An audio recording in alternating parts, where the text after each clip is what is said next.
Hey guys, Mike here, the Detroit Borg, with a look at the Logitech Bluetooth Easy Switch keyboard. This is also sold as the Logitech K811 keyboard, which is primarily a Windows keyboard, but it works across platforms. But this is designed primarily for Apple devices. So we have keys specific to Apple devices, such as Mac and iOS.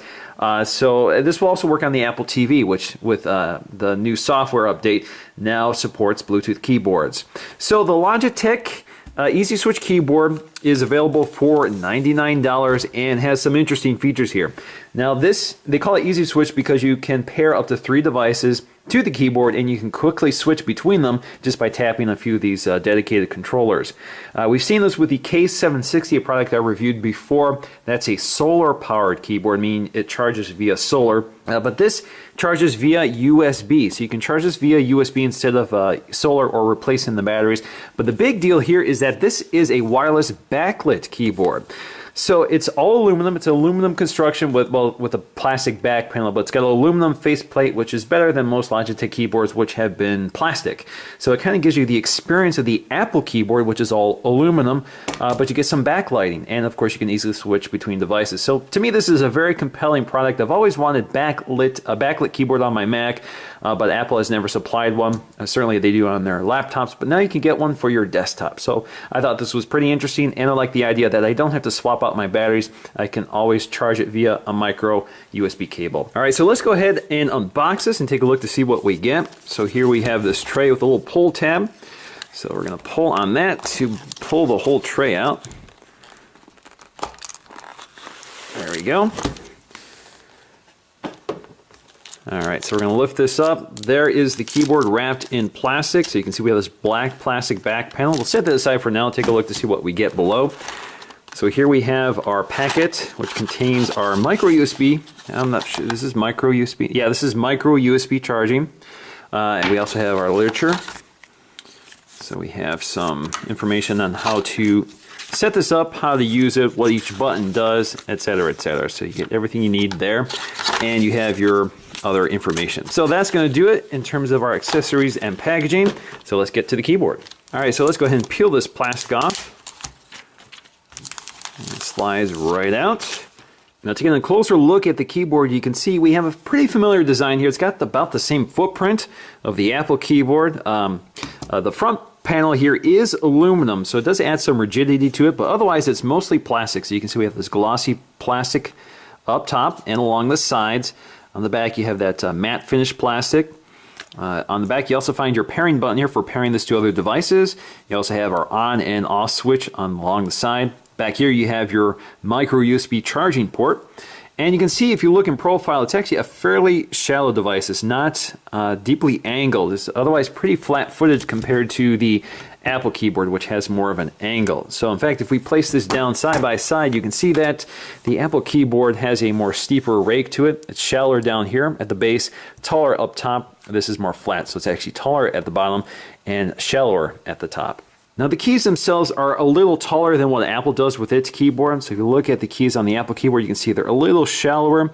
So there is more travel here to these keys. So if you like that, you may prefer this design. Now if we compare the Logitech keyboard to the Apple keyboard, they have made some changes here. They've removed some features, added some features in order to accommodate both iOS and Mac OS X, as well as some of the features of this keyboard. So for example, we still have our escape keys here, but the screen brightness keys on F1 and F2 have been moved to F7 and F6. We also have these switchers here for switching between Bluetooth devices on F1, F2, and F3. We have mission control on F4. It's on F3 on the Apple keyboard. They've eliminated the launcher key on the Logitech keyboard. They also have not screen brightness, but keyboard brightness keys here. So you have the keyboard brightness on F8 and F9. The media controls have also been reduced. So we have play, pause, but we don't have skip forward or skip backward. We have all of our volume controls as well as volume up, volume down, and mute. And you have your eject button. So pretty similar, but some changes in order to make this work with iOS. All right, so our next step here is to power this on. So let's just switch this on. And you can see we have our pairing keys light up here. So it's letting us know that these keys still need to be paired to Bluetooth devices. And actually, if we turn the lights off, you can see the backlighting. So let's go ahead and do that.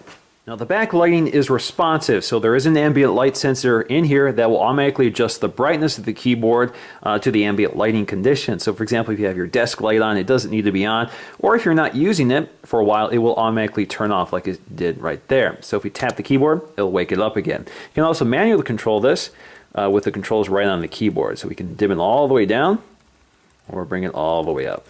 Now the overall effect is very similar to what Apple does with the MacBook Pro. So you have that same white lighting through all of the keys. You can see all the keys are outlined in that white. It looks pretty good. It's very bright, very effective, and you can even see that the Logitech logo lights up at the top. Now, as I said, you can pair up to 3 Apple devices to this keyboard, and in order to do that, you kind of have to assign them to one of these 3 keys. In order to activate the pairing process, a lot of times it's already doing that by default, but if you already have all the keys assigned, you'll have to hit this pairing button on the back of the keyboard, which I showed you earlier. So basically, all I have to do is hit that, and you can see all the keys will start flashing. Now, if I want to assign number 1 to my iPad, all I have to do is hit number 1. So I go to my iPad, go to Settings, and it automatically sees the Logitech keyboard. In this case, Logitech K811. So apparently that's what Logitech is calling this keyboard. So the K810, I guess, is for the multi-platform version, while the K811 is for the Apple products. So I have to just tap on that, and it will automatically pair to the device. So you can see it's connected. And in fact, if you press the home button on the keyboard, it takes you to the home screen. If you double tap, it takes you to the launcher. If you tap and hold, it takes you to Siri. What's the weather like today? It doesn't look so nice today. Down to 12 degrees and snowing. All right, next up is the iPhone. So again, I'm in pairing mode here. I'm going to hit number 2, and you can see Logitech K811. I'm going to click that, or tap that, and there we go. We're connected, and it's simple as that. If I hit the home button, it takes me to my home screen, and of course I can do everything else. My launcher, and Siri. What's the weather like tomorrow? Some bad weather coming up tomorrow. Down to 12 degrees and snowing. Same story as always. All right, so next step is the Mac. Now, OS X is pretty simple as well. So what I'm going to do here is go right to my Bluetooth control up here at the top of the screen. I'm going to go to, I can see my Logitech K760, which is the old one. So I'm going to have to go to Set Up Bluetooth Devices, and it will automatically scan for them, but I have to be in pairing mode, so let me hit that pairing button again, and I'm going to tap number 3 on the keyboard, and it sees it again, Logitech K811. I'm going to click Continue, and it's going to ask me to type in a number on the keyboard, just to confirm. Now with the Mac, you have some function keys specific to the Mac. So for example, you have Mission Control. Now the home button here does not work on the Mac, but you do have the screen brightness controls which work. You also have your keyboard brightness controls and your media controls such as play, pause. That should bring up iTunes. You have your volume controls, and you have your mute control. And you do have your eject button if you do have a CD drive connected to your Mac. So with all my devices connected, I can now quickly switch between any one of them. So for example, if I want to get back to my iPad here, I just hit number 1. You can see it flashes until it connects to the iPad, which is pretty quickly. You can see the virtual keyboard does go away once it's done that. You can also invoke the virtual keyboard just by tapping this button. You're still connected to it, and you can still use the keyboard. But if you want the virtual keyboard, you can do that as well. So here we go. Start typing. There you go. And I can tap the home button. I can double tap to bring up my launcher, and then touch to launch any app I want. You get the idea here. You can also go back to my iPhone just by tapping number 2. Connects to my iPhone. I can hit the spacebar to wake it up there. Hello, iPhone. There you go. Hit the home button. Takes you back to the home screen, and you can go to your launcher, and you can launch Siri. So you can see everything works pretty quickly. You also can go right to your Mac. Connects to the Mac. You can see we got a connected badge on the screen. There you go. So it works pretty well. I definitely like how quickly it switches. So it's great, for example, if you have all of this on your desk and you want to quickly switch between them for productivity, that's something you can do with this keyboard. So in conclusion, I'm a big fan of what Logitech is doing with the Easy Switch keyboard, or the K811. I think they've done absolutely everything I've wanted Logitech to do. I've wanted a backlit keyboard. I don't want the solar charging because it doesn't work in a it doesn't work very well in my environment, because I use my keyboard in a keyboard tray, so it doesn't get exposed to a lot of light. So that hasn't worked out too well for me. And I like the fact that I don't have to swap out batteries. I can just connect a micro USB cable, which I always have connected to my computer anyway. So that's fantastic. To me, that's a better solution than opening up my keyboard to change the batteries or putting it in sunlight to recharge it. So I think that's a better solution. And of course, we have backlighting, which is something I've been waiting years for on the Mac.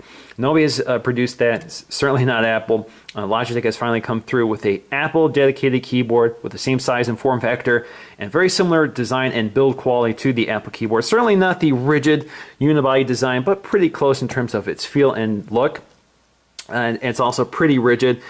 So I'm definitely a big fan of what Logitech has done with the design and certainly the features. So $100 is pretty expensive for the keyboard, but with all the features it adds, I definitely think it's worth it. So that's going to do for me, guys, in this video. Thanks for watching, and I'll see you again in the next one.